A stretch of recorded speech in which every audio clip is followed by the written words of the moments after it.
আমরা ভাঙড়ের ভূমিপুত্রদের, কৃষককে, ভাঙড়ের শ্রমজীবী মানুষকে, ভাঙড়ের ড্রাইভারকে, যারা সামাজিকভাবে যারা ভাঙড়ের ভালো চাই তাদেরকে আমরা নেতা করতে চাইছি। আর চাই পিছড়েবর্গ থেকে নেতা হয়ে আসুক।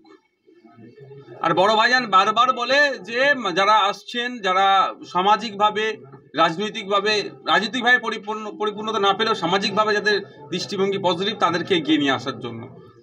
আপনি অত দূরে যাচ্ছেন কেন? আপনাদের এখানে যে রেকর্ড আপনারা করলেন ভাঙড়ের মানুষ, একটু দেখুন না।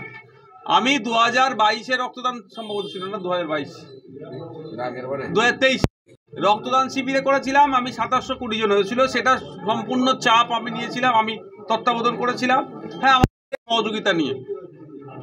আর এই বছরে 2025 সালে যে রক্তদান শিবির হয়েছে ভাঙড়ে, সত্যি বলছি আমি 10% চাপ নিয়েছি, 90% চাপ আমাদের অঞ্চলের নেতারা নিয়েছে। আবার দেখুন এবারে সংখ্যায় 3567 জন রক্ত দিয়েছে, শুধু টেকনিক্যাল এররের জন্য, একটু টেকনিক্যাল সমস্যার জন্য আমরা ওটাকে 5000 করে পূরণ করতে পারলাম না। আশা করছি আগামী দিনে হবে। তো এখন আবার নতুন করে কি প্রমাণ দিতে হবে? গত বছরে আমাদেরকে ইন্ডোর স্টেডিয়ামে লিমিটেশন বেঁধে দিয়েছিল, সেই জন্য আমরা অল্প লোক নিয়ে করেছিলাম। ভাঙড়ে তো আপনাদেরই ভাঙড়ের নেতারা তো বিশাল জমায়েত করে দেখিয়ে দিয়েছিল। তো নতুন বলতে লাগবে না।